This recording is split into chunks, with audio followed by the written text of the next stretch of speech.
J'ai empoisonné le café de ma sœur ce matin-là, sous le ciel plombé de Paris qui pleurait déjà ses secrets.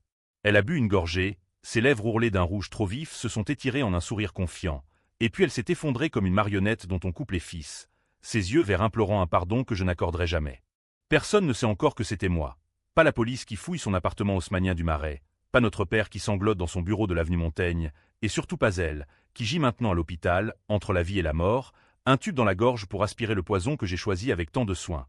De l'arsenic pur, subtil, comme un amant qui trahit en murmurant des promesses. C'était un geste si simple, si français dans son élégance mortelle, un café au lait empoisonné, servi avec une madeleine encore tiède du four. Mais derrière ce geste, il y avait des années de fureur contenue, de sourires forcés lors des dîners familiaux où elle, Éléonore, la parfaite, la brillante, dévorait tout, l'amour de notre père, l'héritage de notre mère disparue, et même mon identité, que j'avais dû enterrer pour la protéger, pour nous protéger toutes les deux. Ou du moins, c'est ce que je me disais autrefois. Aujourd'hui, à 35 ans, je regarde mon reflet dans la vitre embuée de la fenêtre de mon petit appartement à Belleville, et je me demande si ce n'est pas moi qui ai toujours été la toxique, la sœur ombre qui empoisonne par sa simple existence. Tout a commencé il y a 20 ans, lors de cet été étouffant de 2005, quand Paris brûlait encore des émeutes de banlieue et que notre famille, les Duval, trônait au sommet de la mode parisienne comme un empire de soie et de mensonges. Notre père, Henri Duval, était le roi incontesté des ateliers de couture, celui qui habillait les premières dames et les actrices de Cannes dans des robes qui murmuraient la séduction à l'oreille des puissants. Notre mère, Claire, une beauté fragile aux origines provençales, avait apporté en dot un secret. Une collection de bijoux anciens, volés à une famille juive pendant la guerre, des pièces que grand-père avait acquises dans les ombres de l'occupation. Elle les portait comme des trophées, ignorant que ces diamants portaient la malédiction du sang. Éléonore et moi, nous étions les deux faces d'une même pièce. Elle, l'aînée de 2 ans, blonde aux yeux verts comme maman, avec ce rire cristallin qui faisait fondre les cœurs. Moi, Juliette, brune et discrète, avec des yeux sombres qui voyaient trop loin. Nous partagions une chambre dans notre hôtel particulier du 7e arrondissement, un palais de marbre froid où les domestiques glissaient comme des fantômes. C'est là, une nuit d'orage, que le premier mensonge nous a liés à jamais. Éléonore avait 16 ans, moi 14. Elle avait surpris papa avec sa secrétaire, une jeune femme aux lèvres carmin qui riait trop fort dans le bureau. Au lieu de hurler, Éléonore a volé un chèque de l'entreprise, 20 000 €, une somme modeste pour nous, mais fatale si découverte. Elle l'a encaissé pour un caprice, une robe de Balenciaga qu'elle voulait désespérément. Mais le chèque a été tracé, et le soupçon est tombé sur moi. Pourquoi moi? Parce que j'étais la petite sœur loyale, celle qui effaçait toujours ses traces. Juliette l'a fait pour m'aider avec mes études, a-t-elle pleuré devant papa, les larmes coulant comme du cristal. Et j'ai hoché la tête, avalant la pilule amère, gisant sous le poids de son premier crime, me faire porter le chapeau pour la sauver. Papa m'a puni, bien sûr, pas de sortie pendant 1 mois, et un regard qui m'a marqué plus que les coups que je n'ai jamais reçus. Il croyait en l'innocence d'Éléonore, sa petite princesse, et moi, j'étais la brebis galeuse, la fille qui avait besoin de discipline. Mais ce n'était que le début. Au fil des ans, les mensonges se sont empilés comme les strates d'un pâté en croûte. Éléonore, qui séduit le fiancé de notre cousine pour un pari idiot, me forçant à mentir pour couvrir son adultère. Éléonore, qui sabote ma candidature à l'école des beaux-arts en falsifiant mes notes, puis qui pleure dans les bras de papa pour que je l'aide à entrer à la place. Et moi, toujours Juliette la silencieuse, la complice involontaire, qui gobe les couleuvres parce que l'amour sororal, en France, est un vin capiteux qui enivre même les plus lucides. Paris, avec ses boulevards haussmanniens et ses cafés enfumés, était le théâtre parfait pour nos comédies familiales. Nous déjeunions chez Lippe, où Éléonore commandait le choucroute garni en riant aux éclats, pendant que je mâchonnais mon salade niçoise, écoutant ses dernières conquêtes. Un député qui lui offrait des week-ends à Deauville, un galeriste qui promettait une expo solo. « Tu devrais essayer, Juliette, » me disait-elle d'un ton condescendant, « mais avec ton air de veuve noire, tu fais peur aux hommes. » Et papa hochait la tête, fier de sa fille aînée qui réussissait si bien. Maman était déjà partie alors. Un cancer foudroyant en 2010, qui l'avait emportée en 3 mois, laissant derrière elle ses bijoux maudits et un testament ambigu, la moitié de l'empire pour chacune de nous. Mais Éléonore avait d'autres plans. Le jour de la lecture du testament, dans le cabinet de maître Lefebvre, un notaire aux moustaches jaunies par le cigare, tout a basculé. Papa, vieilli prématurément par le chagrin, a lu les mots de maman. À Éléonore, ma lumière. À Juliette, mon ombre bien-aimée, qui porte nos secrets. Les bijoux allaient à moi. Ces diamants tachés de sang, que maman m'avait confiés en secret sur son lit de mort. Garde-les, ma chérie. Ils sont à toi, mais n'en parle jamais. Éléonore a pâli, ses ongles s'enfonçant dans le cuir du fauteuil.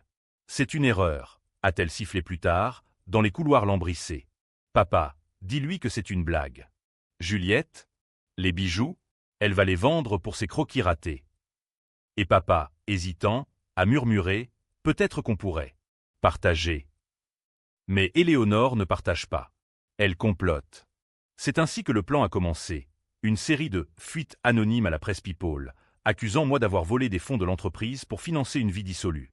Des photos truquées de moi en train de deal dans les ruelles de Pigalle, photoshopées à la perfection par un hacker qu'elle avait engagé. Puis, le coup fatal, un faux témoignage d'un employé congédié, jurant que je l'avais forcé à falsifier des comptes. La police est venue un soir de novembre pluvieux, alors que je rentrais d'une expo au Louvre, mes mains encore tachées de fusain. Mademoiselle Duval, vous êtes en état d'arrestation pour escroquerie et blanchiment. Papa m'a regardé depuis le seuil, les yeux remplis de dégoût. Comment as-tu pu, Juliette? Après tout ce que j'ai fait pour toi. J'ai passé 3 mois en détention provisoire à Fresnes, cette forteresse grise où les murs suintent l'humidité et les regrets. Éléonore est venue me voir une fois, perchée sur sa chaise comme une reine visitant son cachot. C'est pour ton bien, petite sœur, a-t-elle susurré, ses yeux brillant d'une fausse compassion. Papa va me donner les bijoux pour sauver la famille. Tu comprends, n'est-ce pas? Tu as toujours été si sacrificiel. J'ai ri alors, un rire qui a résonné dans la salle des visites comme un glas. Tu te trompes, Éléonore. Un jour, tu paieras. Elle a haussé les épaules, ajustant son foulard Hermès. Les menaces, c'est pour les perdants. Mais je n'étais pas une perdante. En cellule, j'ai ourdi mon plan, page après page sur du papier pelure fourni par l'aumônier. J'ai contacté un avocat véreux via un codétenu, un ancien flic radié qui haïssait les Duval pour une vieille affaire. Il a exhumé des preuves, des mailles effacées d'Éléonore ordonnant le sabotage, des virements vers le hacker. Mais ce n'était pas assez. Non, ma vengeance devait être française jusqu'à la moelle. Théâtrale, empoisonnée de subtilité, un opéra de souffrance où chaque note fait saigner l'âme. Libéré sous caution, papa, malgré tout, n'avait pas pu me laisser pourrir, j'ai feint la pénitence. Dîner repentant chez Allard, où je pleurais sur l'épaule de père, jurant ma loyauté. Éléonore rayonnait, les bijoux de maman autour du cou comme un collier de perles empoisonnées. Voyons, Juliette, oublie tout. Nous sommes des sœurs. Mais dans l'ombre, je souriais. J'avais déjà acheté l'arsenic chez un apothicaire clandestin du Sentier, un vieil alchimiste qui mélangeait encore des filtres pour les cœurs brisés. Pour les rats, avais-je dit. Il avait ri, ou pour les serpents. Ce matin-là, donc, quand elle est venue chez moi pour réconcilier la famille, un café pour sceller la paix, j'ai versé la dose. Elle a bu, et le monde a basculé. Maintenant, alors que les sirènes hurlent dans la rue en contrebas, je compose le numéro de papa. Viens vite, dis-je d'une voix brisée. C'est Éléonore. Quelque chose ne va pas. Et quand il arrivera, quand il la verra pâle sur mon canapé, les bijoux étincelant sur sa poitrine haletante, je murmurerai « Papa, tu t'es fait avoir ». Ma sœur revendiquait tout. Je souris et dis « Papa, tu t'es fait avoir ». Le trajet en ambulance jusqu'à l'Hôtel-Dieu a été un ballet de lumière bleue et de sirènes stridentes, Paris se déformant en un kaléidoscope de néons mouillés par la pluie. Éléonore gisait sur la civière, son corps secoué par les spasmes, les infirmiers lui injectant de l'antidote comme si c'était de la morphine pour un amant en crise. Moi, je suivais en taxi, les mains tremblantes sur mes genoux, feignant l'hystérie. Ma sœur. Mon Dieu, qui a pu faire ça? Hurlai-je au chauffeur, un vieux Corse qui marmonnait des prières à Sainte-Rita. À l'intérieur, mon cœur battait un rythme de valse macabre. 1, 2, 3, le poison circule. 1, 2, 3, la vérité affleure. Papa est arrivé en trombe, son pardessus Burberry trempé, les yeux rougis par les larmes ou la rage, je ne sais plus. Il m'a serré contre lui dans le couloir aseptisé, odeur de javel et de désespoir. Juliette, ma pauvre enfant. Comment? Pourquoi? J'ai sangloté dans son cou, inhalant son parfum boisé de vétiver, ce même qui m'apaisait enfant lors des orages. Je ne sais pas, papa. On buvait juste un café, on parlait de maman, des bijoux. Et soudain, elle s'est étouffée. Mensonge sur mensonge, tissé avec la finesse d'une dentelle de Chantilly. Les médecins ont diagnostiqué une intoxication alimentaire grave, mais les analyses toxicologiques étaient en cours, un délai de 24 heures, juste assez pour que je sème le doute. Éléonore a survécu, bien sûr. Elle était trop vaniteuse pour mourir si vite, trop attachée à sa propre légende. Quand elle a repris conscience, pâle comme un fantôme de la comédie française, elle m'a regardé depuis son lit, entourée de tubes et de moniteurs bipants. Juliette. C'était toi. Sa voix était un murmure rauque, brisé par la sonde. J'ai approché ma chaise, pris sa main froide dans la mienne, et souri. Ce sourire que j'avais perfectionné dans le miroir de ma cellule, un mélange de pitié et de triomphe. « Qu'est-ce que tu dis, Éléonore ? Tu délires. C'est peut-être un de tes amants jaloux, ce député que tu as largué la semaine dernière. » Elle a serré mes doigts, ses ongles enfoncés comme des crocs. « Ne joue pas à ça avec moi. Je sais ce que tu as fait pour le chèque, pour tout. Tu me hais depuis toujours. » Et là, dans cette chambre d'hôpital qui puait la mort en sursis, elle a tout avoué, non pas par remords, mais par peur, cette peur viscérale qui fait craquer même les masques les plus solides. Les bijoux, Juliette. Ils sont à moi. Maman me les a promis en secret, avant de mourir. Pour la fille qui portera mon nom, a-t-elle dit. Toi, tu n'es que l'ombre. Un mensonge de plus, mais qui blessait comme une lame de guillotine. J'ai retiré ma main doucement, comme on retire un gant souillé. Maman m'a tout dit, Éléonore. Ces diamants viennent d'une famille anéantie à Drancy. Ils portent le sang de fantômes. Et toi, tu les portes comme des boucles d'oreilles?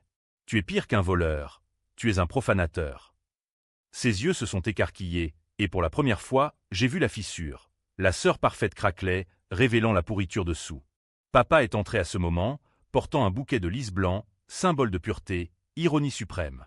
Mes filles, vous êtes vivantes, c'est tout ce qui compte. Il s'est assis entre nous, nous prenant chacune une main, formant un triangle de chair et de tromperie. On va surmonter ça. La famille Duval est plus forte que les poisons. J'ai hoché la tête, les larmes coulant pour de bon cette fois. Pas de joie, mais de rage contenue. Car papa ignorait encore le plus grand secret, celui que j'avais enterré plus profond que les catacombes. De retour dans mon appartement, tandis que la nuit enveloppait Belleville d'un manteau de brume, j'ai ouvert le coffre-fort caché derrière une toile inachevée. Un portrait de maman que j'avais raté, exprès, pour masquer le trou dans le mur. Dedans, les vraies preuves. Non pas les mets falsifiés, mais les lettres de maman, jaunies par le temps, écrites de sa main tremblante. Juliette, ma ombre, ces bijoux ne sont pas un héritage, mais une malédiction. Ton grand-père les a pris à une femme nommée Rachel Lévy, qui les portait lors de son arrestation en 1942. J'ai voulu les rendre, mais ton père. Il a refusé. Promets-moi de les restituer un jour. Pour racheter nos âmes. Et joint à cela, un certificat de naissance falsifié. Le mien n'était pas le premier. J'étais adoptée, prise d'un orphelinat après la guerre, peut-être la fille de cette même Rachel, ou d'une autre victime. Maman l'avait su, et m'avait choisie comme gardienne du secret pour protéger Éléonore, la vraie Duval. Voilà le poids que j'avais porté. Pas seulement les crimes d'Éléonore, mais mon propre néant. Étais-je une Duval? Ou une usurpatrice, comme les diamants? Cette révélation m'avait rongé pendant des années, me poussant dans les bras d'un silence complice. Mais maintenant, avec le poison encore frais dans ses veines, je voyais clair. Éléonore n'était pas seulement une voleuse. Elle était l'incarnation de tout ce que je haïssais en moi. Et papa? Il savait peut-être, au fond de son cœur de couturier, que sa petite princesse était une vipère, mais l'aimer l'aveuglait. Les jours suivants ont été un tourbillon de visites protocolaires et de ragots dans les salons de la rive droite. La presse, cette hydre à 1000 têtes, titrait « Drame chez les Duval, empoisonnement ou malédiction familiale ». Éléonore, sortie de l'hôpital après une semaine, a joué la victime à la perfection. Interview larmoyante chez Ruquier, où elle accusait vaguement un rival jaloux de l'Empire. Moi, je restais en retrait, la sœur dévouée qui cuisinait des pot-au-feu pour la convalescence. Mais en privé, nos regards se croisaient comme des épées. Elle complotait sa contre-attaque, je le sentais. Un soir, en fouillant son sac, un geste mesquin, mais nécessaire, j'ai trouvé le numéro d'un détective privé, un certain Moreau, spécialisé dans les secrets enfouis. Elle me traquait. Ma riposte a été plus sournoise. Une lettre anonyme à papa, glissée sous la porte de son atelier. Dedans, des photocopies des lettres de maman, sans le certificat, juste assez pour semer le doute. Henri, ta fille est n'aimant. Les bijoux ne sont pas pour elle. Demande-lui la vérité sur Rachel Lévy. Il m'a confronté le lendemain, dans son bureau encombré de coupons de tissu et de mannequins nus. Juliette, qu'est-ce que c'est que ces sornettes? Ta sœur est innocente. J'ai feint la surprise, puis les larmes. Papa, je ne sais pas. Mais maman m'a confié quelque chose avant de mourir. Ces diamants. Ils ne nous appartiennent pas. Il a blêmi, ses mains arthritiques tremblant sur son bureau. Claire. Elle t'a dit ça? Et Éléonore. Pour la première fois, j'ai vu le doute s'insinuer, comme une aiguille dans la soie. Éléonore a riposté vite. Une nuit, elle a débarqué chez moi, ivre de champagne et de fureur, les bijoux étincelant comme des armes. Tu crois que tu peux me détruire avec tes petits secrets? Papa me croit, toujours. Elle m'a giflé, sa bague, un des diamants volés, entaillant ma joue. Du sang a coulé, chaud et salé. J'ai riposté non par les poings, mais par les mots. Tu sais qui je suis vraiment, Éléonore? Pas ta sœur. Une orpheline, peut-être la fille de la femme dont tu portes le collier. Elle a reculé, le visage déformé par l'horreur. Mensonge. Maman t'aimait parce que tu étais pitoyable, mais tu n'es rien. Et elle est partie, claquant la porte, laissant derrière elle un sillage de parfum Chanel numéro 5 et de haine pure. Le lendemain, le détective Moreau m'a contacté. Pas pour Éléonore, mais pour moi. Mademoiselle Duval, votre sœur m'a engagé pour fouiller votre passé. Mais j'ai trouvé autre chose, votre adoption. Et si je disais à monsieur Henri que sa petite Juliette est une imposture? Chantage. Le premier d'une série. J'ai payé, bien sûr, 5 000 €, arraché à mes maigres économies d'illustratrice freelance. Mais cela n'a fait qu'attiser le feu. Éléonore l'avait su, et maintenant, elle me tenait par les tripes. Pourtant, dans cette danse mortelle, j'avais un atout, l'amour tordu de papa. Lors d'un dîner au Plaza Athénée, sous les lustres de cristal qui pleuraient des larmes de lumière, il a confronté Éléonore.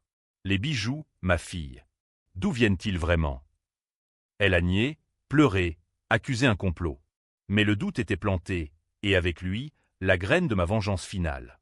Bientôt, Paris entier saurait, non seulement pour les diamants, mais pour le poison qui coulait dans nos veines à toutes. Les semaines suivantes ont été un opéra bouffe de suspicion et de silence pesant, où chaque regard familial était une aria de reproches voilés. Papa, ce colosse au cœur fragile, s'est replié dans son atelier comme un escargot dans sa coquille de lin et de velours. Il annulait les rendez-vous, refusait les invitations au défilé de la Fashion Week, murmurant à qui voulait l'entendre, la famille d'abord. Éléonore, elle, paradait plus que jamais, inauguration au palais de Tokyo, cocktail au Fouquet-S, mais ses yeux verts hérités de maman, brillaient d'une lueur fébrile, comme un chat traqué par des chiens invisibles. Moi, j'étais la ombre fidèle, apportant des tisanes au gingembre à l'atelier, écoutant les confessions de papa entre deux points de surfilage. Juliette, tasur. Elle change. Elle n'est plus la petite fille que j'ai élevée. C'était vrai. Éléonore l'avait toujours été, mais le poison, littéral et métaphorique, l'avait métamorphosée en une gorgone au serpent d'or. Elle avait engagé non seulement Moreau, mais un avocat vorace, Maître Bertrand, un requin du palais de justice qui avait défendu des escrocs en col blanc lors du scandale Elf. Son plan? Me ruiner légalement.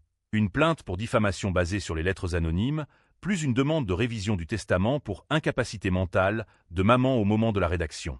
Juliette est une mythomane, m'a-t-elle lancé lors d'une confrontation orageuse dans le salon de l'hôtel particulier, les portraits ancestraux nous toisant depuis leur cadre doré. Elle invente des histoires sur des juifs et des diamants pour me voler mon dû. Papa, assis dans son fauteuil Voltaire, a levé une main tremblante. Assez. J'exigerai une expertise sur les bijoux. Une analyse gémologique, et peut-être historique. Ce fut le premier coup dur pour elle. L'expert, un vieil Allemand expatrié nommé Klein, ironie du sort, un nom juif, a confirmé l'origine sombre. Ces pièces datent des années 1940, marquées par des gravures typiques des joailliers de Varsovie-Pré-guerre. Probablement spoliées. Le rapport a atterri sur le bureau de papa comme une grenade dégoupillée. Éléonore a hurlé, accusant un faux, un complottionniste, des mots qui, dans le Paris Post-Charlie, ont fait frémir les salons. Papa, c'est elle. Juliette a payé ce Klein pour nous discréditer. Elle est notre sang pur français. Le mot « pur » a suspendu l'air, lourd comme un linceul. Papa l'a giflé, la première fois de sa vie, dit-on. Notre sang? Quelle horreur profères-tu, Éléonore? Nous ne sommes pas des monstres. Mais elle ne s'est pas arrêtée là. Sa malfaisance, cette malfaisance si française, faite de salons et de stylets, s'est muée en assaut plus personnel.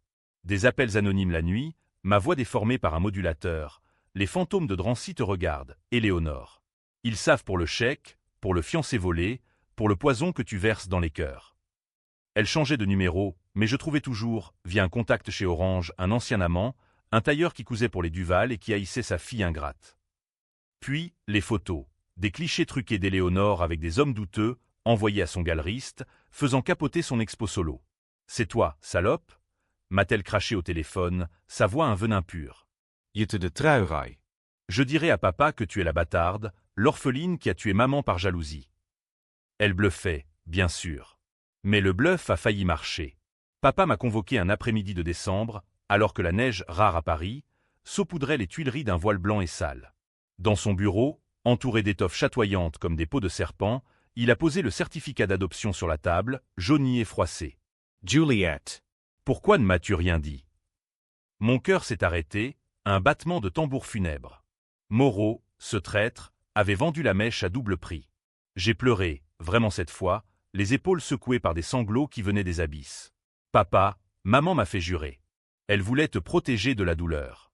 Et Éléonore, elle est ta vraie fille. Il m'a serré contre lui, son corps frêle tremblant. Ma vraie fille, tu es à moi depuis le jour où je t'ai vu, petite chose aux yeux sombres. Mais ces mensonges, ils nous tuent tous. Ce soir-là, la famille s'est réunie pour un dîner de réconciliation chez Taïwan, ce temple de la gastronomie où les sauces sont des poèmes et les vins des confessions. Éléonore est arrivée en robe Dior vintage, les bijoux cachés sous un châle de cachemire, un geste de défi. Moi, en tailleur noir simple, comme une veuve en deuil. Papa a commandé un foie gras et du château Margaux, mais l'air était chargé d'orage.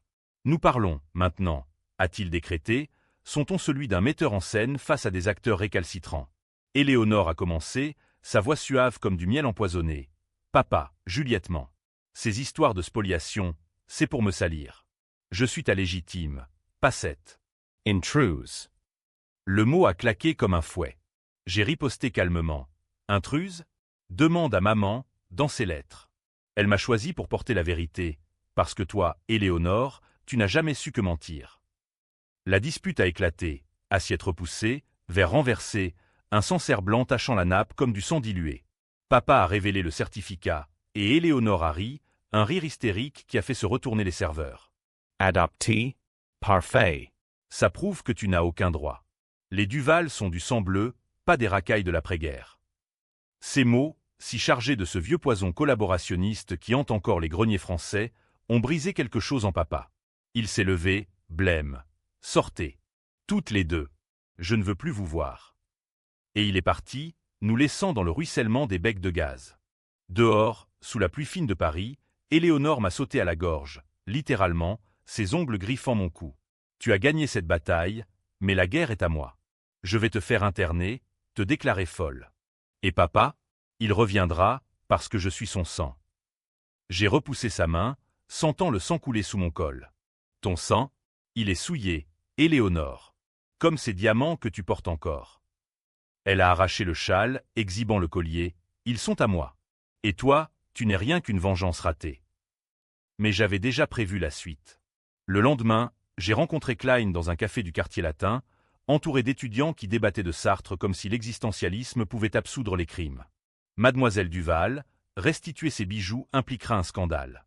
La famille Lévy vit encore à Tel Aviv, il pourrait réclamer des dommages. J'ai hoché la tête, signant les papiers pour un transfert discret.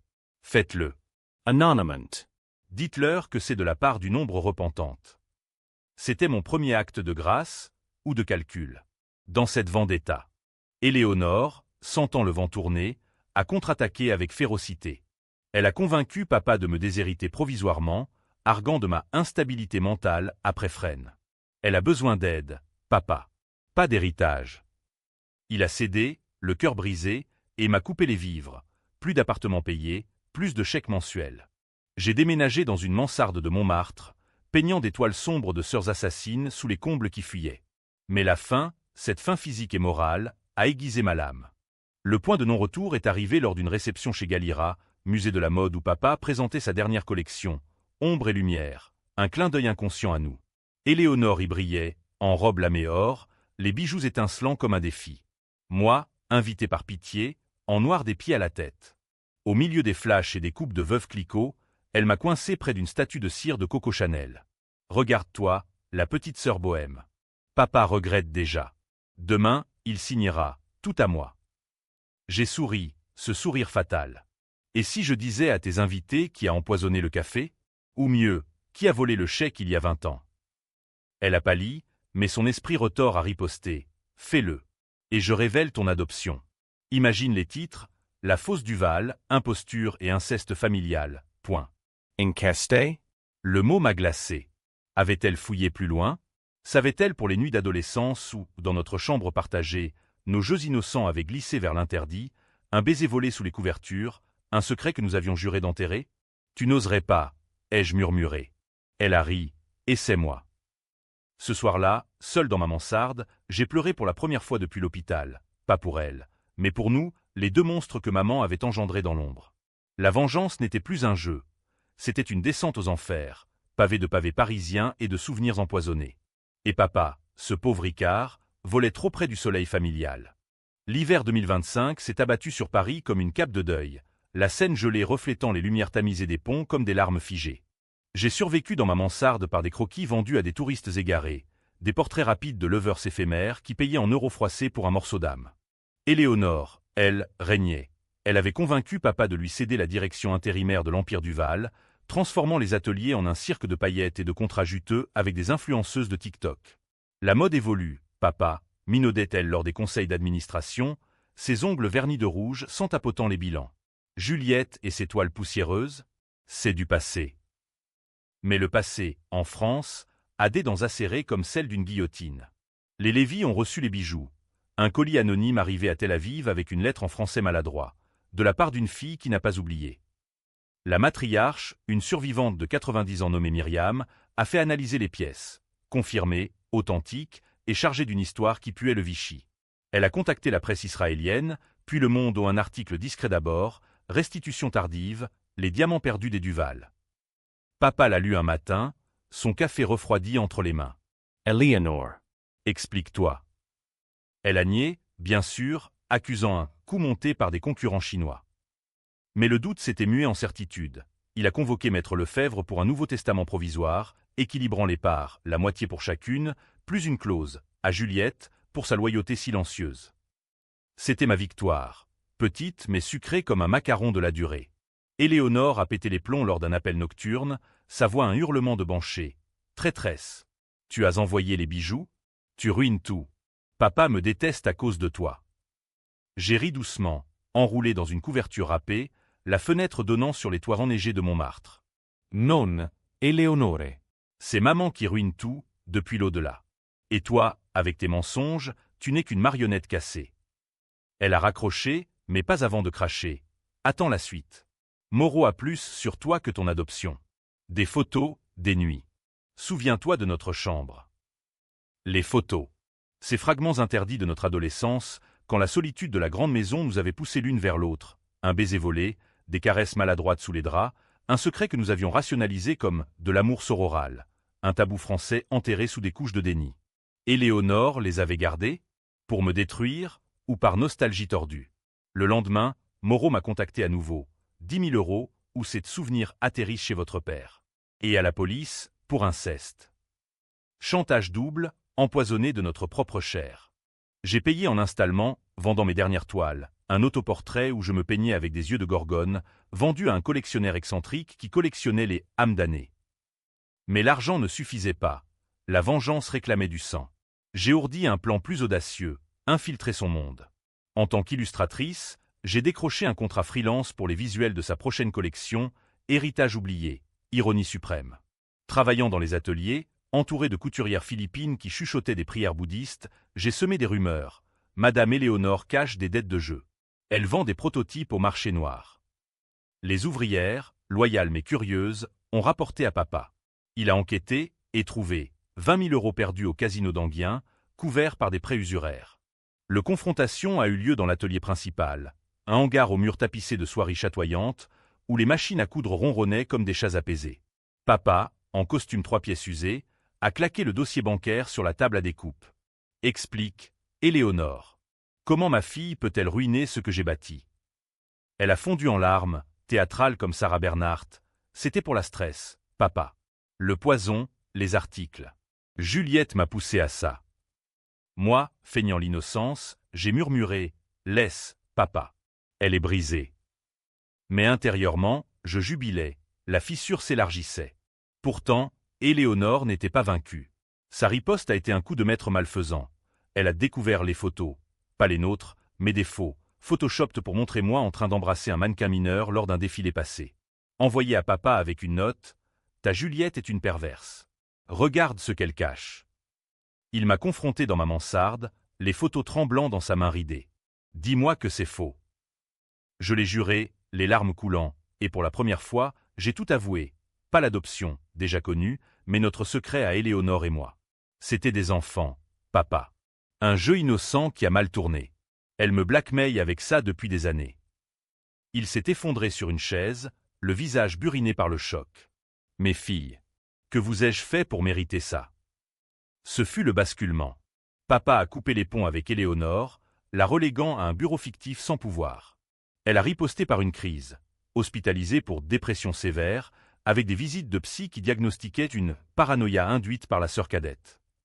La presse a adoré, guerre des sœurs Duval, folie ou manipulation. Moi, j'étais la méchante aux yeux du public, la jalouse infertile, rumeur lancée par son PR, insinuant que mon utérus stérile, vérité médicale, fausse accusation, me rendait aigri. Le chaos trao s'est approché comme un train express sur les rails de la gare du Nord. Lors du défilé Héritage, au carrousel du Louvre, sous les arches de verre qui pleuraient la condensation, Éléonore a fait un retour en fanfare, montant sur scène en robe blanche virginale, micro en main. Mes chers amis, cette collection est pour ma famille brisée. Mais attention, les ombres veulent nous voler la lumière. Un projecteur m'a illuminé dans la foule, et elle a ajouté « Juliette, ma sœur, pardonne-moi. Où avoue tes crimes ?» Le public a applaudi, divisé, certains voyant en elle la victime glamour, d'autres en moi la vengeresse justifiée. Papa, dans la loge, a eu une attaque, crise cardiaque, emporté en urgence à l'hôpital. À son chevet, tandis que les machines bipaient un requiem électronique, Éléonore et moi nous sommes retrouvés face à face, séparés par le lit de papa inconscient. « C'est ta faute », a-t-elle sifflé. « Tu l'as tué avec tes mensonges. » J'ai approché, ma voix un murmure. « Non, c'est le nôtre. Mais si tu veux la paix, rends les photos. Et admets tout, le chèque, les vols, le chantage. » Elle a hésité, ses yeux verts voilés de larmes, vrai, pour une fois. Et si je disais que c'était mutuel, que tu m'as embrassé en premier? Le twist, elle me tendait une perche pour nous noyer ensemble. Papa s'est réveillé 2 jours plus tard, faible mais lucide. Appelé le notaire, a-t-il croassé. Tout a une œuvre caritative pour les victimes de la Shoah. Plus rien pour vous deux. Vous ne méritez que la vérité. Éléonore a hurlé, moi j'ai souri, victoire amère, car l'héritage n'était plus qu'un fantôme. Mais elle n'avait pas fini. Cette nuit-là, elle a tenté de me pousser du pont des Arts, sous la lune qui se reflétait dans la Seine comme un poignard d'argent. Meurs, imposture. J'ai résisté, la plaquant contre le parapet, nos visages si proches que je sentais son souffle, mélange de vin et de peur. Pas comme ça. Pas si facile. Et je l'ai laissée là, tremblante, fuyant dans la nuit. La vengeance culminait, mais le prix? Mon âme, en lambeaux, et un Paris qui nous haïssait toutes les deux. Le printemps 2026 a tardé à venir, comme si Paris, blasé de ses drames, refusait de fleurir pour des pécheresses comme nous. Papa a survécu à son infarctus, mais changé, un fantôme en pyjama de soie, errant dans l'hôtel particulier avec un déambulateur, récitant des poèmes de Baudelaire comme des exorcismes. Les fleurs du mal, murmurait-il, ses yeux perdus dans les tapisseries persanes. Le notaire a exécuté ses volontés, l'Empire du Val dissous, les actifs vendus pour fonder une fondation Mémoire et Rédemption, dédiée aux spoliations de la guerre. Éléonore et moi, ruinés, noir sur blanc, avons hérité de miettes, un appartement chacun, et une lettre scellée. La mienne disait « Juliette, ma ombre, tu as porté trop longtemps. Vis maintenant. » La sienne? Je ne l'ai jamais lue, mais son visage, quand elle l'a ouverte, était un masque de cendre. Pourtant, la haine ne s'éteint pas comme une cigarette écrasée sous le talon d'une Louboutin. Éléonore a disparu pendant un mois. Rumeur de cure de désintox à Genève, ou fuite vers un amant à Biarritz. Moi, j'ai repris le pinceau, peignant une série « Sœurs empoisonnées », des toiles sombres exposées dans une galerie miteuse de la rue de Birague, où les critiques y voyaient du féminisme noir ou du pathos bourgeois. Les ventes ont payé le loyer, et un semblant de paix, jusqu'à son retour. Elle est réapparue lors du vernissage de ma expo, glissant dans la foule comme un spectre en fourreau noir, les cheveux relevés en chignon sévère, sans bijoux. « Félicitations, petite sœur », a-t-elle susurré, un verre de Sancerre à la main. Papa est mort hier. Crise cardiaque, seul dans son lit. Il t'a légué sa collection de croquis, à toi, l'artiste. Le choc m'a cloué. Pas de scandale, pas de bataille. Juste la mort, discrète, française dans son absurdité tragique. Pourquoi me le dire maintenant? Ai-je demandé, la voix brisée. Elle a souri. Mon sourire, ce sourire perdu. Parce que c'est fini. Ou presque. J'ai brûlé les photos. Et j'ai avoué à la fondation. Tout, le chèque, les dettes, même le baiser. Ils m'ont pardonné, en échange d'un don anonyme. Twist final. Elle n'était pas venue pour haïr, mais pour se confesser. Juliette, on s'est détruites mutuellement. Mais papa. Il t'aimait plus, à la fin. Pour ta vérité. Nous avons marché ensemble ce soir-là, le long de la Seine qui charriait ses secrets vers la mer, passant sous les arches du Pont-Neuf où les amants accrochaient leurs cadenas maudits. Et maintenant? Ai-je demandé. Elle a haussé les épaules, ce geste si parisien. On vit, ou on meurt. Mais ensemble, peut-être. J'ai hésité, puis pris sa main, froide, mais réelle. Pas ensemble, mais en paix. Pourtant, dans l'ombre de mon cœur, le poison l'ingère. J'ai rêvé cette nuit-là d'arsenic dans son thé, de diamants rendant leur sang. Est-ce la fin heureuse, cette rédemption tardive, ou une trêve avant la lame finale? Paris ne juge pas. Il observe, fume sa gauloise et attend le prochain acte. Ma sœur avait tout revendiqué. J'ai souri et murmuré. Papa avait raison. On s'est toutes fait avoir. Et dans ce sourire, il y avait la France entière. Gloire, trahison et un amour tordu qui ne meurt jamais. Les mois suivants, nous avons coexisté comme des fantômes dans la même ville. Elle, consultant freelance pour des marques éco-responsables, ironie pour une voleuse, moi, exposant à Venise, où les masques cachent mieux les âmes. Papa repose au Père-Lachaise, sous une pierre gravée, à mes ombres et lumières. Les Lévy ont écrit une lettre de remerciement. Votre geste rachète des générations. Mais pour nous, le rachat est incomplet. Éléonore Boitreau, je peins trop noir. Un jour, elle m'a appelé. Juliette, et si on dînait? Chez Lippe, comme avant. J'ai accepté. Au menu, choucroute et confession. Pardonne-moi le poison, ai-je dit en levant mon verre. Pardonne-moi les mensonges, a-t-elle répondu. Nos yeux se sont croisés, verts et sombres, et pour la première fois, j'ai vu non la haine, mais la sœur brisée, mais entière. La vengeance, ai-je appris, n'est pas un feu qui consume. C'est un vin qui mûrit, aigre doux sur la langue. Et en France, on boit jusqu'à la lie, en toquant aux fantômes. Fin, ou prélude à un nouveau chapitre. Les lecteurs choisiront leur camp, justice poétique ou folie fratricide. Moi, je souris encore, dans l'ombre de la tour Eiffel qui clignote comme un œil complice.